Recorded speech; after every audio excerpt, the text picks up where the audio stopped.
Okay, we're going to talk about rational expressions, and there's two types of rational expressions that we're going to talk about in Algebra 1. The first one is where I have a polynomial, which means I have lots of terms, and I'm going to divide it by a monomial, meaning one term. And so what's happening is really the 3x squared is being divided into each term on top. I'm not sure why this won't focus. Okay, there we go. So this 3x squared goes into all three terms. So I'm going to actually rewrite it as 12x to the 5th divided by 3x squared. Then there's a plus sign, plus 6x to the 4th divided by 3x squared, and then minus 9x to the 3rd divided by 3x squared. And we're just going to simplify each expression. So remember, our division rules are we divide the coefficients and we subtract the exponents. I'm going to write that out to the side. Divide the coefficients and subtract the exponents.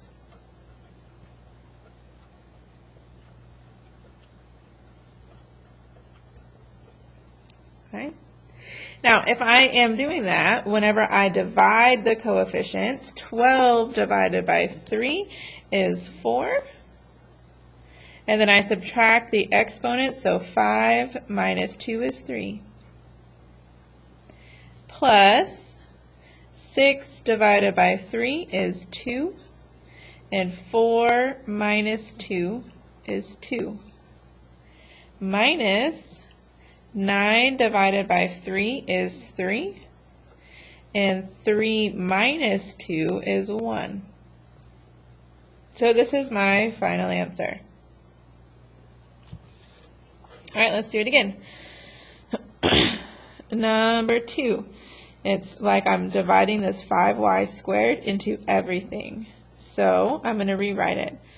5y to the 4th divided by 5y squared minus 10y cubed divided by 5y squared. Again, minus 5y squared divided by 5y squared. Okay.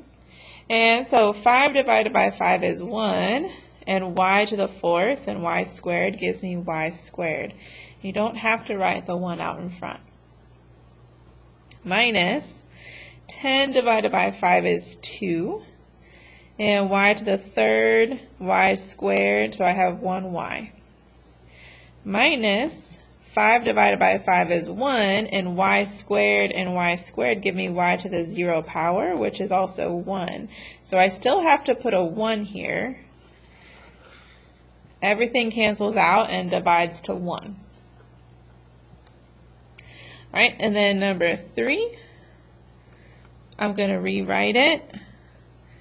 32 n to the 6th divided by negative 8 n squared minus 24 n to the 4th divided by negative 8n squared plus 16 n squared divided by negative 8n squared.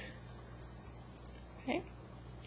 So here I have a positive divided by a negative. 32 divided by negative 8 is negative 4. And then I have n to the 6th and n squared, which subtracts to give me n to the 4th. All right, on this one, I have two negatives. So it does say minus and negative, and that's two negatives give me a positive. So those cancel and turn into a plus sign. So now 24 divided by 8 is 3. Subtract your n's, and I have n squared. And then the last one, a positive and a negative give me a negative.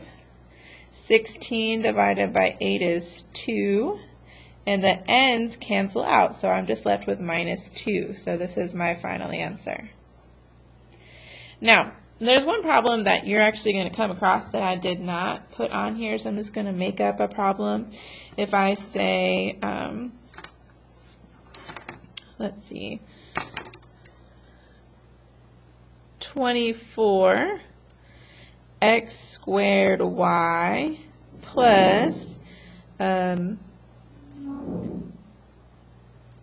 10 x to the 5th y to the 3rd, and I'm going to divide all of that by 2xy. Okay, so it's just if I have multiple variables. I still do exactly the same thing. I'm going to come down here and rewrite it. So I have 24 x squared y divided by 2xy plus 10x to the 5th y to the 3rd divided by 2xy. So I still divide 24 divided by 2 is 12. I subtract my x's, 2 minus 1 is 1, and my y's, 1 minus 1 is 0, so the y's go away. Plus 10 divided by 2 is 5. My x's, 5 minus 1 is 4, and my y's, 3 minus 1 is 2. Okay, so I just wanted to show you that if I have more variables, I still only subtract the variables that are the same.